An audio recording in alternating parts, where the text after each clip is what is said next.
চলমান সপ্তাহেই জুলাই অধিদপ্তর আত্মপ্রকাশ করবে জানিয়েছে মুক্তিযোদ্ধা বিষয়ক মন্ত্রণালয়ের উপদেষ্টা ফারুকী আজম।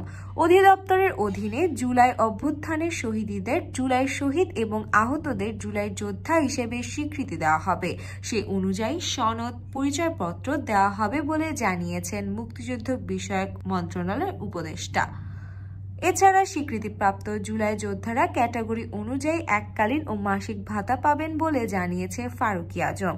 সোমবার জেলা প্রশাসন সম্মেলনের দ্বিতীয় দিনে মুক্তিযুদ্ধ বিষয়ক মন্ত্রণালয় এবং দুর্যোগ ও ত্রাণ মন্ত্রণালয়ের অধিবেশন শেষে উপদেষ্টা সাংবাদিকদের এসব কথা বলেন। তিনি বলেন, 3টি ক্যাটাগরি করা হচ্ছে।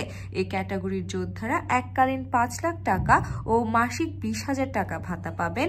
বি ক্যাটাগরির যোদ্ধারা এককালীন 3 লাখ টাকা ও মাসিক 15,000 টাকা ভাতা পাবেন। আর সি ক্যাটাগরির যোদ্ধারা পুনর্বাসন ও সরকারি চাকরিতে অগ্রাধিকার পাবেন।